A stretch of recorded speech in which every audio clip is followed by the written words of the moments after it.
शरण समझी तेरी। चले प्रभु तेरी शरण, प्रभु तेरी शरण, प्रभु तेरी शरण, प्रभु तेरी शरण। बोलिए श्री लक्ष्मी नारायण भगवान की।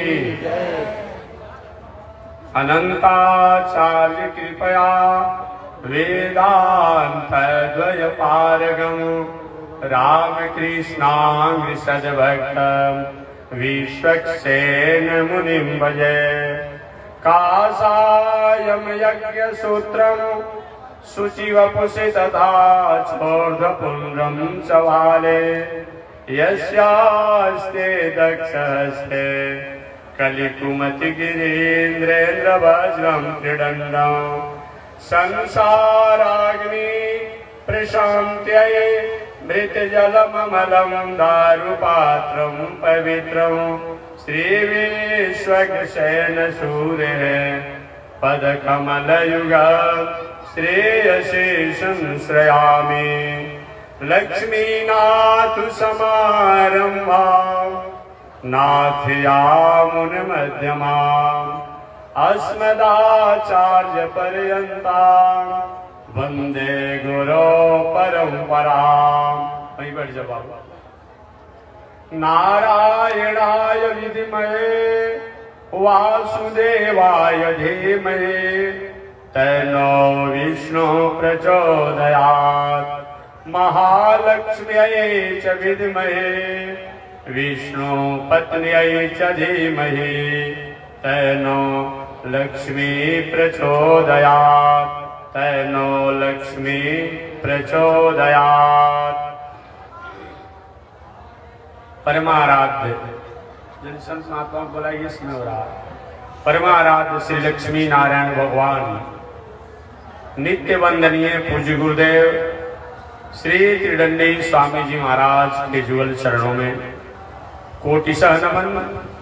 भगवत भागवत आचार्य कैंकर्य पारायण महानुभाव 9 बजे दिन से लेकर के लगभग 4:30 बजने जा रहा है। आप कथा पंडाल में कथा श्रवण करने के लिए अलग अलग संत महात्माओं द्वारा आपने समय दिया। ठीक 5 बजे से 6 बजे के बीच में हम लोग धर्म सम्मेलन तो हो ही रहा है, लेकिन एक औपचारिक परंपरा का निर्वहन करते हुए 5 बजे से 6 बजे के बीच में धर्म सम्मेलन का आयोजन किया गया है। उसके बीच में 2-4 शब्दों को मैं निवेदन करूँ।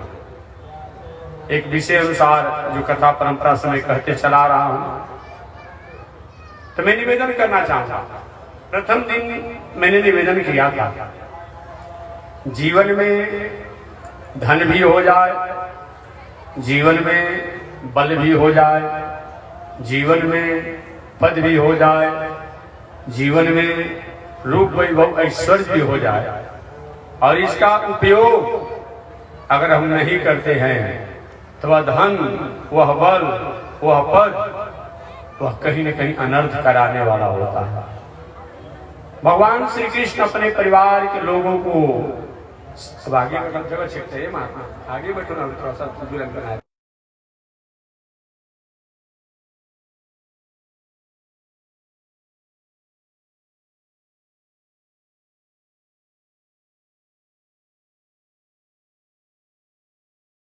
कहते कि हे मानवाओ, जीवन में धन हो जाए, जीवन में बल हो जाए, जीवन में पद हो जाए, जीवन में ऐश्वर्य वैभव हो जाए, इसका उपयोग बुद्धि विवेक से अगर नहीं किया जाता है तो वह धन, वह बल, वह पद, वह रूप वैभव अनर्थ का कारण होता है। भगवान के परिवार के लोग, भगवान श्री कृष्ण के परिवार के लोग, कुछ लोगों ने सुना, कुछ लोगों ने नहीं सुना, कुछ लोगों ने माना, कुछ लोगों ने नहीं माना। परिणाम क्या हुआ? एक दिन भगवान के सम पुत्र जिनका नाम सांब है, कुछ अपने मित्र बालकों को लेकर के पिंडारक क्षेत्र में कुछ दिनों से रह रहे संत महात्माओं के पास गए और स्त्री का वेश शाम बन करके उन संतों का अपमान किया। भगवान ने कहा था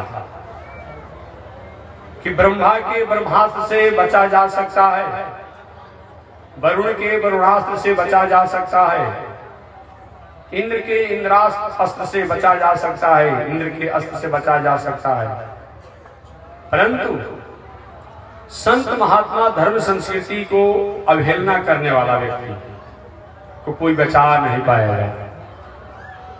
ये उसी प्रकार से उस परिवार को, कुल को, खानदान को, उस सत्ता को, स्थिति को हरास करती है, विनाश करती है। जैसे किसी के शरीर पर तेजाब को डाल दिया गया तो तेजाब धीरे धीरे शरीर को गला गला करके समाप्त कर देता है।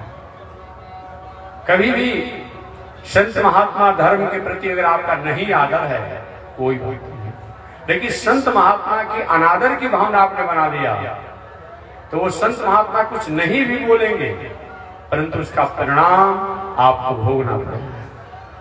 भगवान श्री कृष्ण के पुत्र शाम जी ने संत महात्माओं का अवहेलना किया, अपमान किया। उन संतों द्वारा आकाशमार्ग ये वाणी निकली, अरे भगवान श्री कृष्ण के परिवार में रह करके तुम लोग की बुद्धि मारी गई।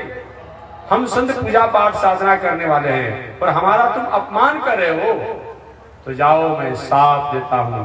तो स्त्री का वेश बना करके, पेट पर कपड़े की पोटली बांध करके हम संतों की परीक्षा लेना चाहते हो, तो हम संत परीक्षा का विषय नहीं है, हम संत साधना का विषय है। संत साधना करता है, संत के पास संस्कार होता है, संस्कृति होती है, सभ्यता होता है, मर्यादा होती है। आप लोगों ने अपमान किया है तो जाइए, आपके घर में लोहे का मुसल पुत्र के रूप में होगा, पूरे कुल खानदान का हरास विनाश। वही व्यक्ति होते हैं जब हमारे आपके द्वारा कोई गलतियां हो जाती है, किसी प्रकार का चूक हो जाता है, भूल हो जाता है, तो हमारा तेज, हमारा ओज, हमारा शक्ति, हमारा ऐश्वर्य हरास हो जाता है। पूरी द्वारिकापुरी स्वर्णमयी पुरी है, किसी चीज की कमी नहीं है, लेकिन द्वारिकापुरी में मासूमी छा गया है, उदास हो गया है, सारे लोग हतप्रभ है। अब क्या हुआ? उग्रसेन जी ने जो संतों के वचनों के कारण लोहे का मुसल शाम जी द्वारा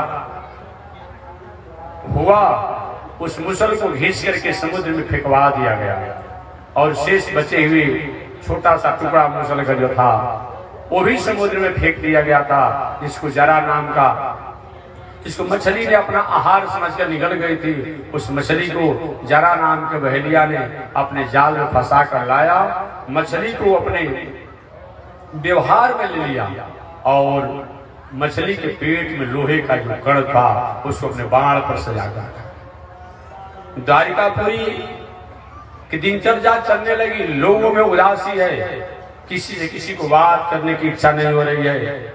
मंदिर में जाने के बाद भी मंदिर के प्रति हमारी उदासी है। एक घर परिवार के हरास होने का एक संकेत है।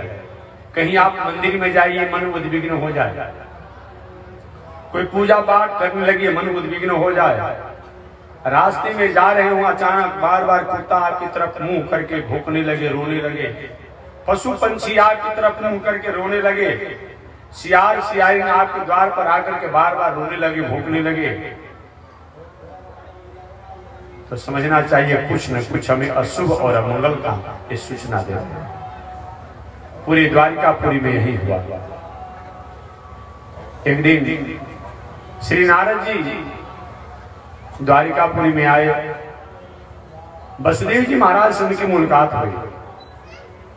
वसुदेव जी ने नारद जी को स्वागत करते हुए कहा कि हे देवर्षि नारद जी, ऐसा मैं समझता हूं, ऐसा मैं मानता हूं, ऐसी मेरी मान्यता है कि बहुत दिनों तक तीर्थों में वास करने के बाद जिस फल को प्राप्त किया जाता है, बहुत दिनों तक जग आदि करने के बाद इस फल को प्राप्त किया जाता है, बहुत दिनों तक तपस्या साधना करने के बाद जिस फल को प्राप्त किया जाता है, उस फल को दर्शनादेव साधव, संत महात्मा के आगमन, सत्संग और दर्शन से प्राप्त होता है।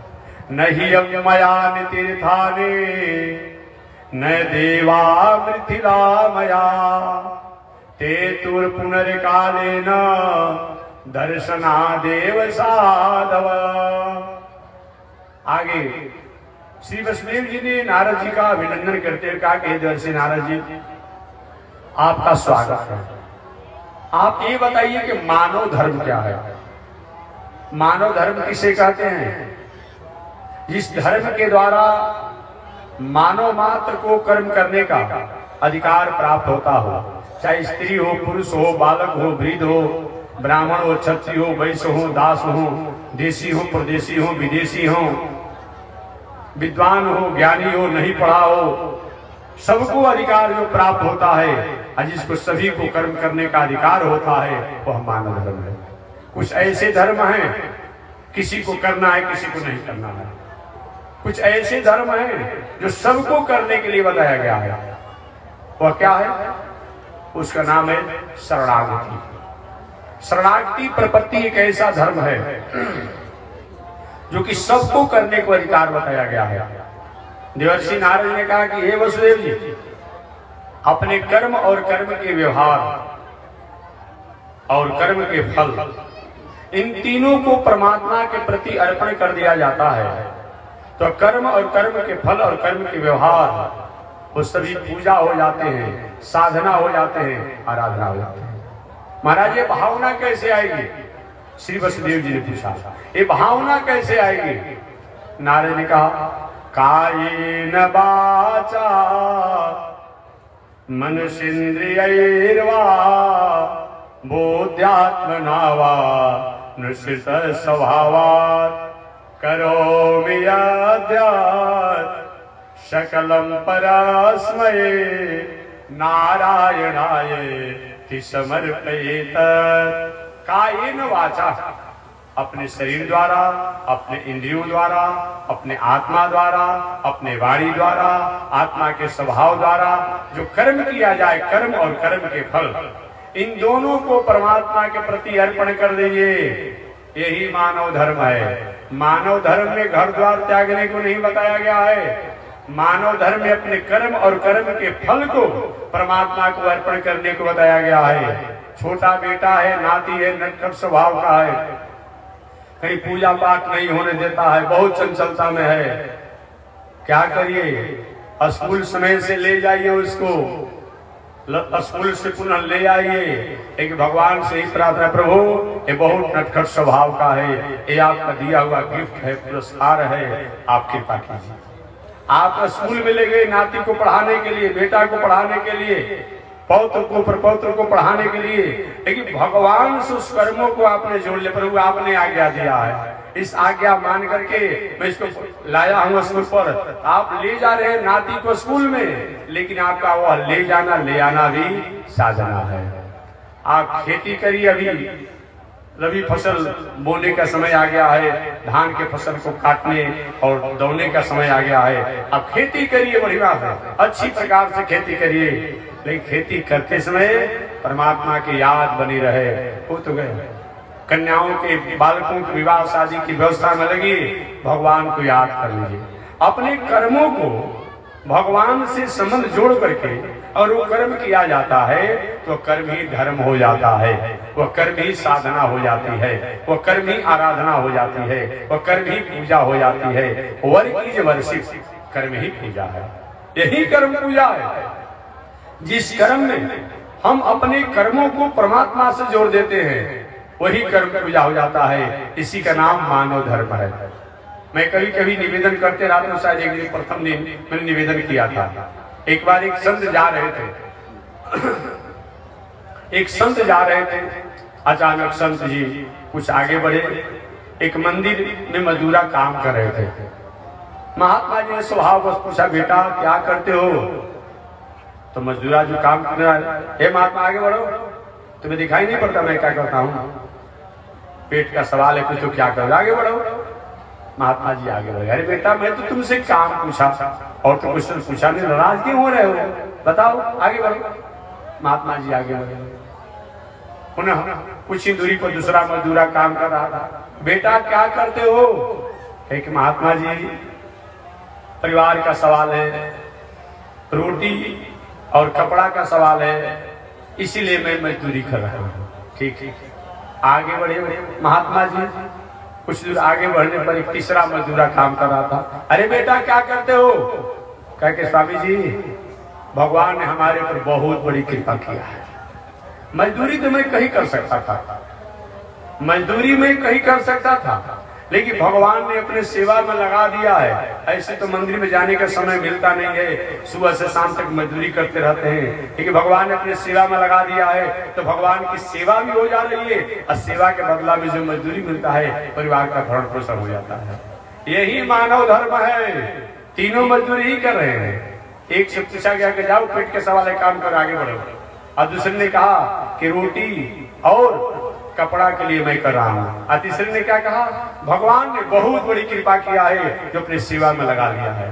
तो हम दुनिया में रहें, दुनिया के वस्तु व्यवस्था में रहें, लेकिन ये माने कि मेरा नहीं है, ये सब भगवान का है, ये मान करके अगर हम ये दुनिया से अपना व्यवस्था व्यवहार में रहते हैं तो हर कर्म हमारी साधना हो जाती है, हर व्यवहार ही हमारी आराधना हो जाती है, और विचार ही हमारी उपासना हो जाती है। अगर ये हमारे में भावना आए तब।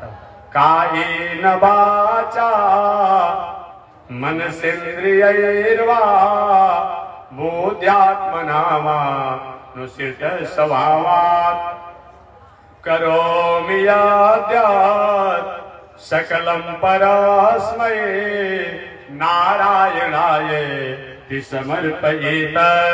कायेन वाचा, अपने शरीर वाणी इंद्रियों और इंद्रियों के स्वभाव द्वारा जो कर्म किया जाए और कर्म और कर्म के फल को परमात्मा को अर्पण कर दिया जाए, इसी का नाम है मानव धर्म। आगे श्री वसुदेव जी ने कहा, महाराज ये भावना कैसे आएगी? ये भावना नहीं आती है, इसके लिए क्या करना पड़ता है? श्री नारद जी ने कहा, इसके लिए भक्त बनना पड़ता है। भक्त का मतलब क्या होता है जी? भक्त और भात, भात आप जानते होंगे चावल से बनता है। भात जितना सिद्ध होता है, परिपक्व होता है, पकता है, पाचन क्रिया के लिए अच्छा होता है, सुपाच्य होता है।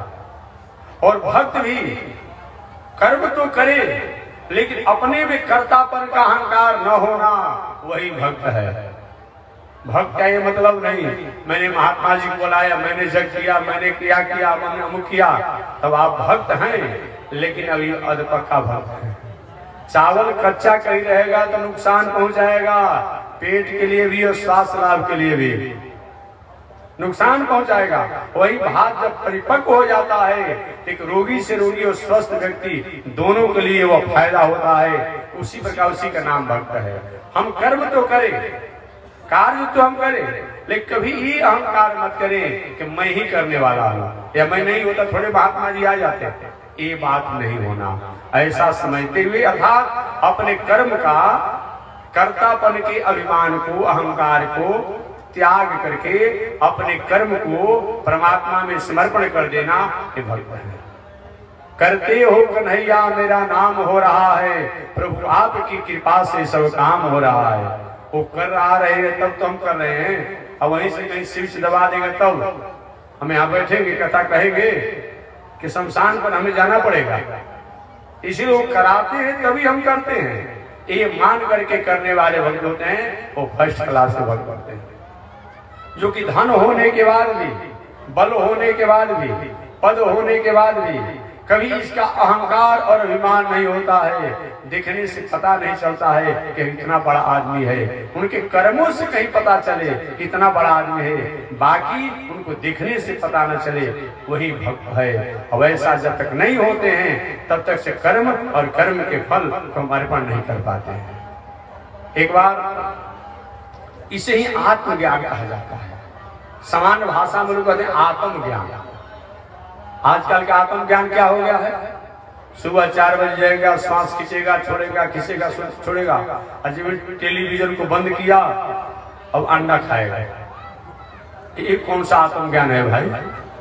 इस आत्मज्ञान से क्या मिलने वाला है? नहीं नहीं, आत्मज्ञान का मतलब होता है, जिसको अपनी भाषा में, आप हिंदी भाषा में, सामान्य भाषा में आत्मज्ञान कहते हैं। आत्मज्ञान का मतलब होता है आत्मा प्रति, आत्मा आत्मना प्रतिकूलानि परेशान न समाचरे।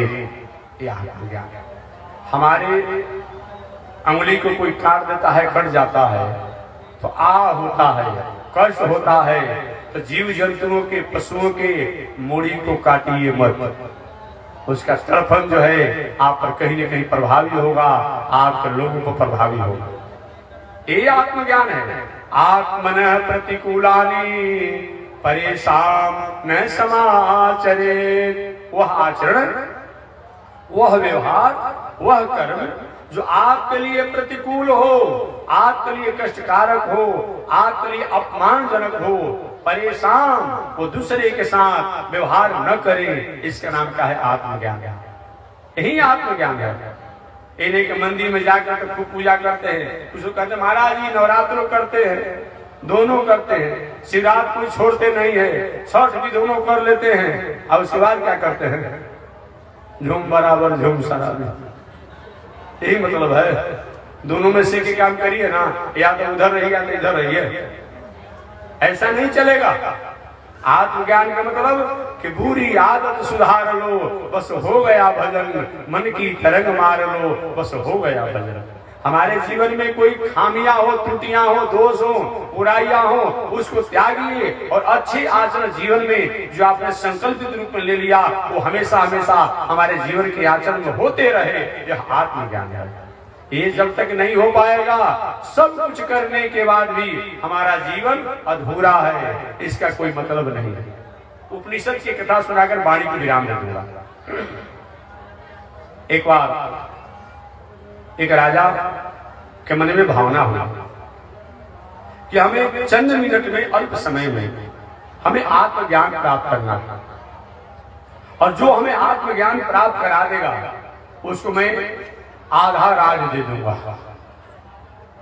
जो हमें चंद मिनट में, अल्प समय में आत्मज्ञान प्राप्त कराएगा उसको मैं आधा राज दे दूंगा। पूरी दुनिया में घोषणा कर दिया गया। अलग अलग लोग, ज्ञानी लोग, विज्ञानी लोग आते, कोई वेद की बात कहता, कोई उपनिषद की बात कहता, कोई शास्त्र की बात कहता, कोई नीति की बात कहता, कोई कहता योग कराने की, कोई तपस्या कराने की, कोई ध्यान कराने की, कोई चिंतन कराने की। फिर भी उस राजा का जो संकल्प था वो पूरा नहीं हुआ। एक दिन राजा विचार किया अब मेरे प्रश्नों का समाधान नहीं होगा। संयोग से उसी समय अष्टावक्र जी आ गए। आप जानते होंगे अष्टावक्र जी का नाम? अष्टावक्र गीता भी है, जो 8 अंगों से उनका शरीर टेढ़ा है। अष्टावक्र जी का, अष्टावक्र जी आ गए और अष्टावक्र जी जब आए किसी सभा में, यहाँ हजारों हजारों की संख्या में लोग बैठे हुए हैं, अष्टावक्र जी आए। अब लोगों ने कहा अब तो समाधान हो ही जाएगा, बाबा आ गया ना, और समाधान हो जाएगा। 8 अंगों से अष्टावक्र जी टेढ़े हैं। अष्टावक्र जी आने के बाद अब सब लोग हंसने लगे। उनके 8 अंगों को टेढ़ा दे करके हंसने लगे लोग। संत महात्मा कभी नाराज नहीं होता है, और कहीं अनीति अन्याय होता है तो चुप भी नहीं लगाता है। याद रखिएगा। काश भीष्माचार्य जी अनीति अन्याय अधर्म हो रहा था, एक बार डांट दिए होते दुर्योधन को, दुर्योधन ये अन्याय जो पांडवों के साथ कर रहे हो, अरे ऐसा अन्याय करोगे तो मेरे से कोई बुरा आदमी नहीं होगा। तो इतना बात अगर कह दिए होते भीष्माचार्य जी खोल करके, और द्रोणाचार्य कह दिए होते, दुर्योधन की मजाल नहीं थी कि पांडवों के साथ अन्याय कर सकता था। लेकिन उसी सभा में पड़े रहे भीष्माचार्य जी, द्रोणाचार्य जी, कृपाचार्य जी। पांडवों के साथ अन्याय होते रहा लेकिन बोल नहीं पाए। परिणाम क्या हुआ?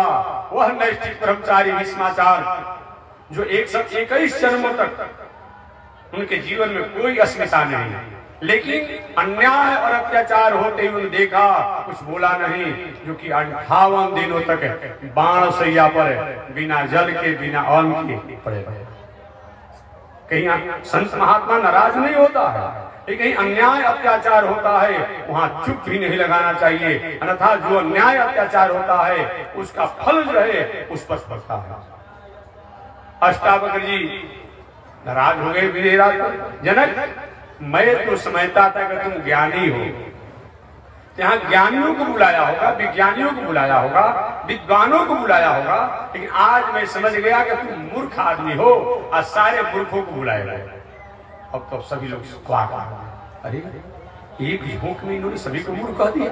कोई पीएचडी है, कोई डिलीट है, कोई आचार्य है, कोई अमुक है, कोई अमुक है, सबको मूर्खे कह दिया।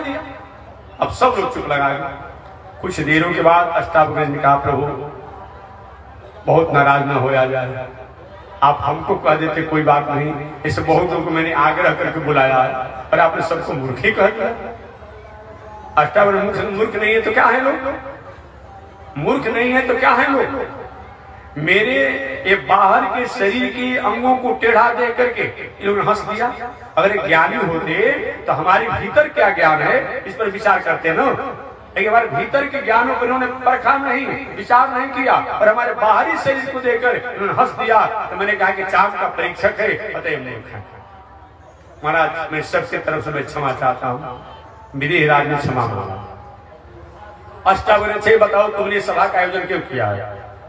तो प्रभु मेरी इच्छा यही है कि अल्प समय में, जितने समय में घोड़े पर चढ़ने वाला घुड़सवार का एक पैर लोहे के रिकेब पर, रिकेब समझते आप लोग ना, अब क्या ना है कि नहीं है। पहले के जमाने में घोड़ा जब सजाया जाता था तो एक गोला सा लोहा का रिकेब होता था, उसी पर एक पैर रख करके अब उछड़ कर घोड़ा पर बैठ जाता था, उसी को रिकेब कहा जाता है। तो राजा ने कहा, विदेहराज ने, कि महाराज मेरी इच्छा है मैं उतने ही अल्प समय में, अरे बैठो ना, और क्या है लोग परेशान करते तुम भाई, किसी ने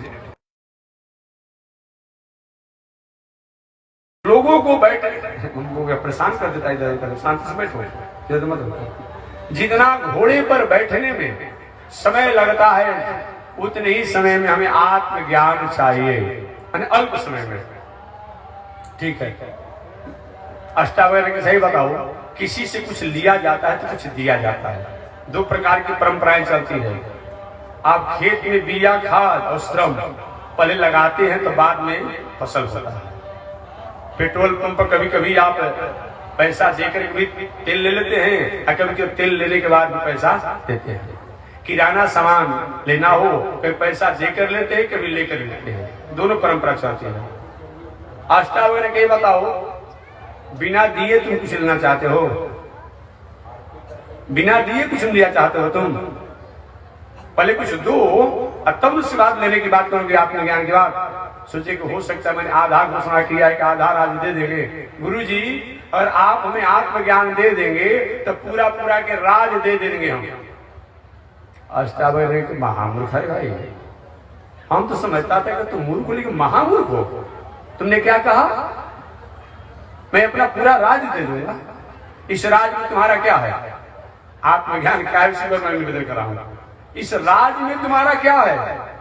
क्या तुमने पृथ्वी को बनाया है, वायु को बनाया है, आकाश को बनाया है, अग्नि को बनाया है, जल को बनाया है? ये तो प्रकृति की व्यवस्था है। ये तुम्हारे पीढ़ी दर पीढ़ी परंपरा से लोग राज करते आ रहे हैं, तुम इसका भोग किए हो, ये तो इसमें तुम्हारा क्या हक बनता है? अब उसमें भी ये राज में प्रजा का अंश होता है, देवताओं का अंश होता है, गुरु पुरोहित का अंश होता है। तुम्हारा इसमें क्या है कि तुम अपना देना चाहते हो? जो तुम्हारा अपना हो वो हमें दान दो। अब तो अवाक रह गए विदेहराज, अब क्या दें? हम लोग भी धन पर अहंकार होता है, ये धन हमारा है। रोज लोगों को मरते हुए आप देखते हैं, धनानि भूमो पशवस्य गोष्ठे नारी द्वारे जना शमशाने। कौन है रोज घटना देखते हैं? धनानि भूमो, ये धन संपत्ति यही पृथ्वी पर आ जाती है। धनानि भूमो पशवस्य गोष्ठे, ये गाड़ी घोड़ा अपने जगह पर आ जाते हैं। नारी द्वारे, बहुत स्नेह करने वाली स्त्रियां होगी, चाहे माता रूप हो, पत्नी रूप हो, बहन रूप हो, हुआ रूप हो, बेटी रूप हो, बहुत स्नेह करने वाली होगी तो घर के द्वार तक रह जाती है। बंधु जन कहते हैं स्त्रियों को शमशान पर जाना मर्यादा नहीं है। धनानि भूमो पशवस्य गोष्ठे नारी द्वारे जना शमशाने। ये बंधु जन जो है जिनके साथ मैंने रात को रात नहीं समझा, दिन को दिन नहीं समझा, ये बंधुजन बहुत स्नेह करने वाले होंगे तो हमारे जाने के बाद, हमारे मरने के बाद शमशान पर जाते हैं। और जब तक से हमारे लाश को अग्नि पर सुला नहीं दी जाती है तब तक हमारी ही चर्चा होती रहती है। बताओ, किसी के साथ कुछ गया, 11 बजे फोन लगाया, 11:30 बजे तक बात किया रात में, अब 12 बजे रात में खबर आ गया, चला गया। ये जीवन का कोई भरोसा है? हमारी आपकी चर्चा होती रहती है। ये जिस परिवार, जिस भाई, जिस बेटा के लिए आपने सब कुछ किया है वो भी सोचता है अब जो होने वाला था हो गया।